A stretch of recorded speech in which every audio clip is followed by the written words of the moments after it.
So welcome everybody to this latest video on 162 Maths, and in this video we'll be continuing with the theme of equations of a circle with a focus on finding the equation of a tangent to a circle. Now a line can interact with a circle in one of three ways. It can either intersect twice, or it can intersect once, or it can not intersect at all.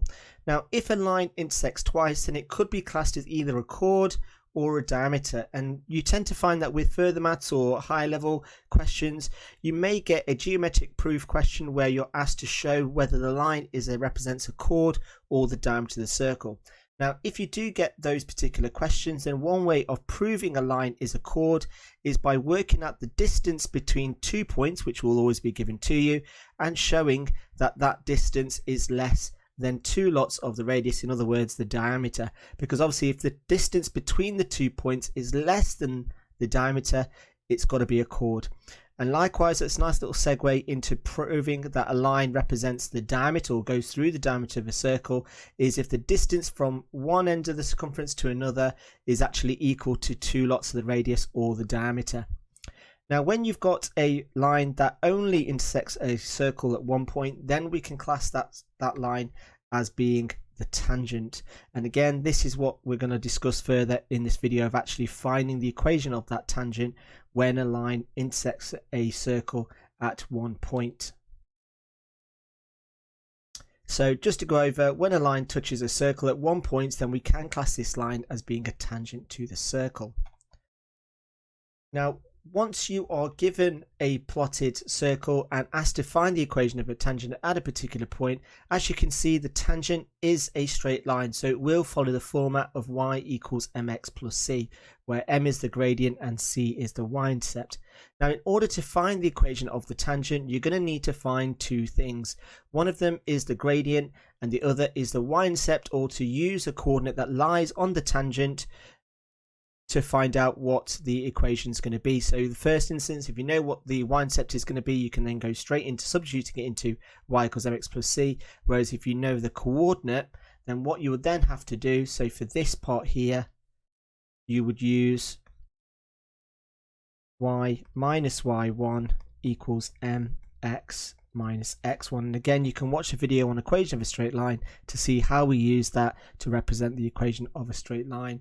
And likewise, if we know the y-intercept, then what we can do for this is then use y equals mx plus c. Now again, just a little disclaimer. Again, if you have got a coordinate, it is possible for you to use y equals mx plus c, but I know that a lot of students, particularly those who've got ambitions to take their maths a little bit further, should be using y minus y1 equals mx minus x1.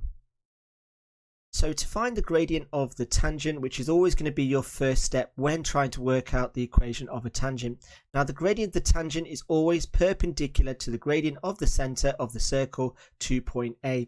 Now in any question that you get, you're always going to be given a coordinate that lies on both the circle and lies on the tangent. And so here, if I just quickly represent this using a pink line, so here this represents the radius,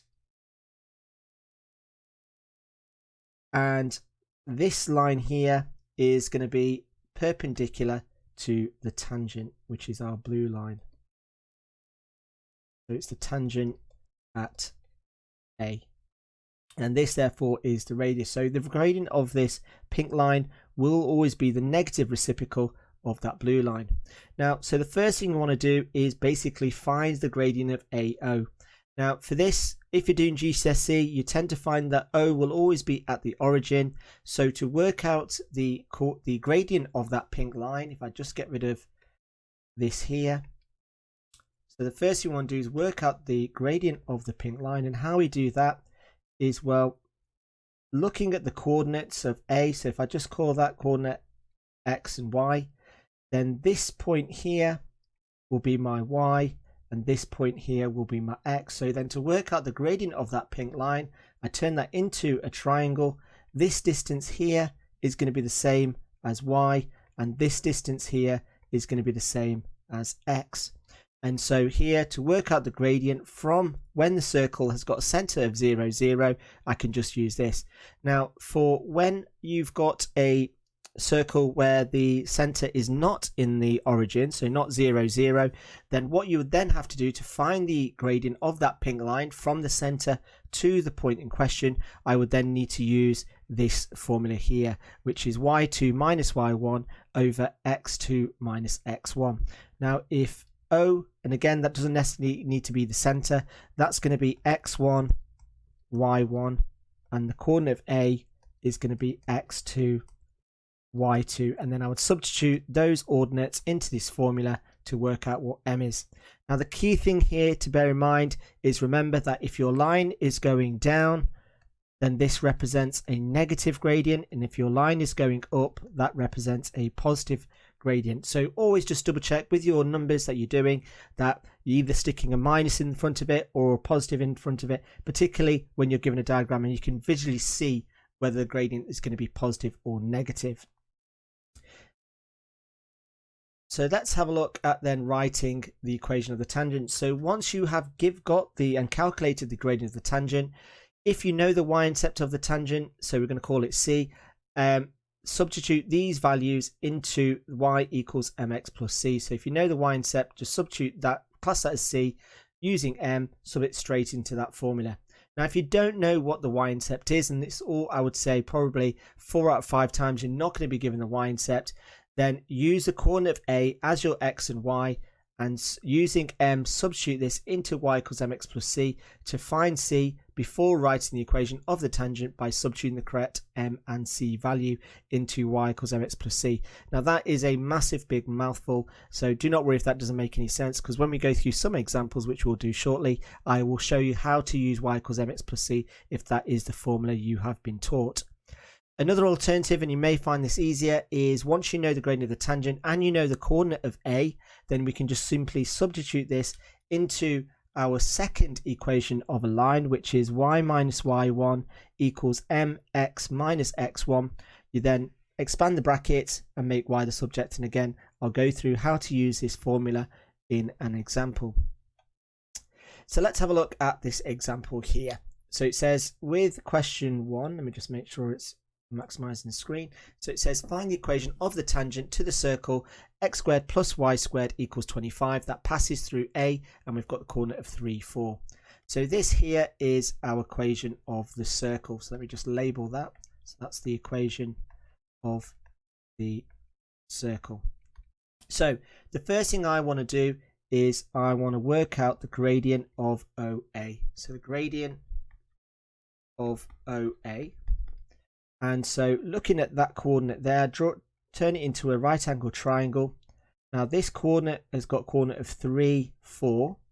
So that means the height of the triangle is going to be 4 and the base is going to be 3. So therefore then the gradient is the y ordinate over the x ordinate. So the gradient of AO is going to be 4, 3. So therefore then the gradient of the tangent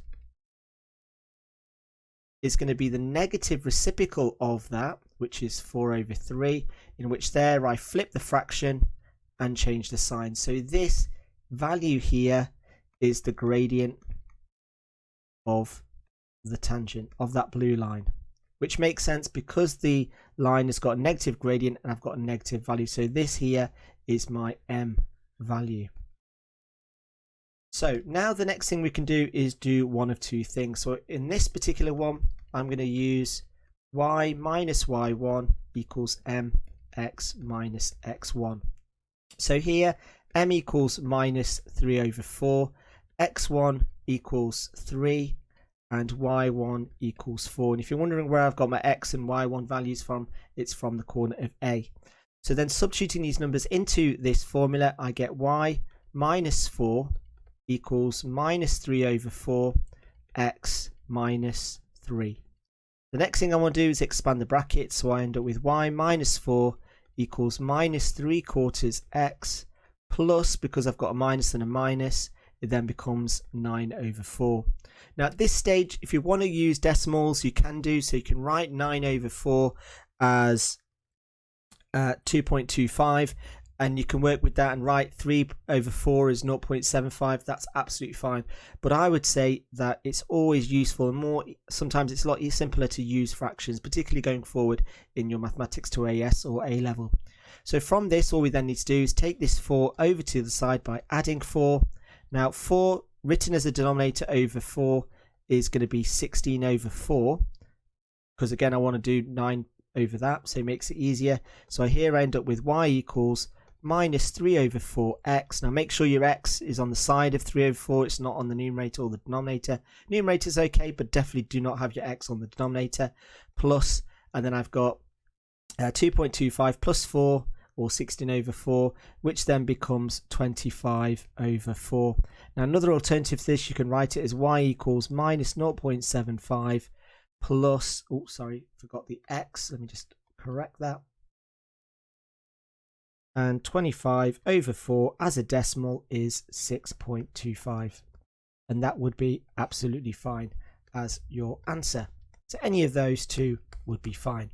So let me just quickly show you how instead what we'll do for number 2 is using y equals mx plus c.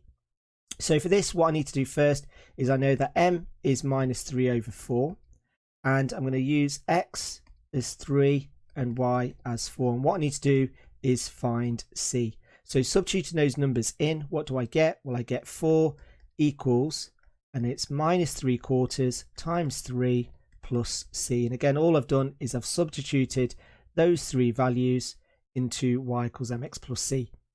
So from this, if I then do minus 3 over 4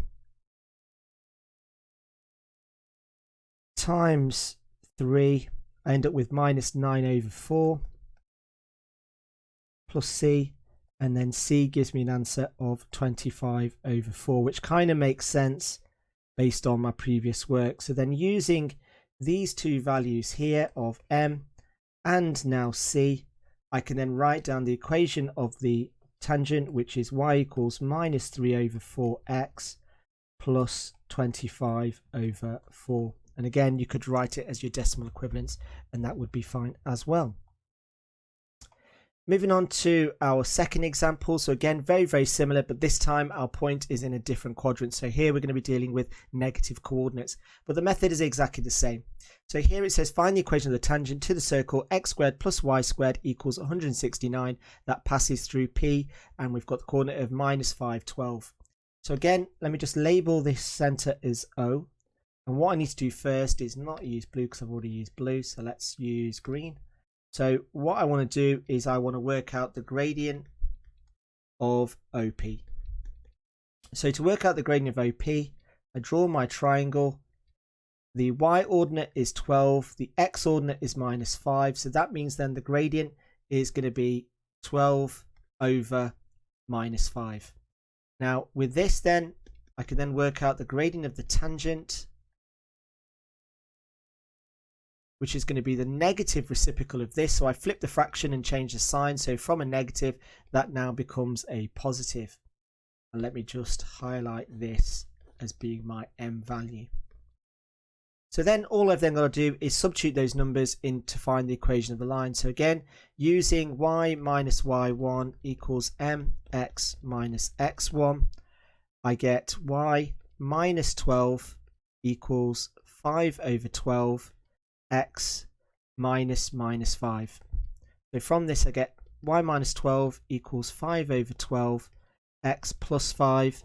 Then expanding the brackets out, I get y minus 12 equals 5 over 12 x plus 25 over 12. Then if I take the 12 over to the other side, I end up with y equals 5 over 12 x, and then 25 divided by 12 plus 12 gives me 169 over 12. And there is my final answer. Now again, if I was to use y equals, let me just don't know what that y looks like, it looks a bit dodgy. So using y equals mx plus c, I know that m equals 5 over 12, x equals minus 5, and y equals 12. So I've got 12 equals 5 over 12 multiplied by minus 5 plus c. And again, doing 5 over 12 multiplied by minus 5 gives me minus 25 over 12 plus c. Take this over to the other side and I get c equals 169 over 12. So from this, using this value here and this value here, I get y equals 5 over 12x plus 169 over 12. And there is my final answer. So now let's move on to a question where the centre is not at the origin. Again, on the GCSE syllabus, you tend to find that the centre of the circle will always be at the origin. However, for further maths or for AS level maths, you might find that your centre has been moved or shifted, let's say. So for this particular question, my centre of my circle is at the coordinate of 3 minus 3. So just like before, what we need to do first is if I label that as O or C for centre, the first thing we want to do is find the gradient of OP. Now for this, I'm going to use the two coordinates. Now P has got a coordinate of 7, 0. So then if I know that the gradient formula between two coordinates is y2 minus y1 over x2 minus x1, and my two coordinates are these two things here, then what I end up with is, well, using P as my second coordinate, I end up with 0 and 7 and minus 3 and 3, and I'm taking them away. So I end up with 3 over 4, and that's going to be positive. So therefore then the gradient of the tangent is going to be flip the fraction and change the sign. So that's going to be minus 4/3, and that there is my m value. Now for time purposes, I'm just going to go straight into using one formula. So then using y minus y1 equals m x minus x1, substituting numbers in, I get y minus 0 equals minus 4 over 3 x minus 7. And then from this, if I expand the brackets, I'm going to get plus, and then 4 times 7 is 28, so it's 28 over 3. I've got y the subject, so that there is my final answer.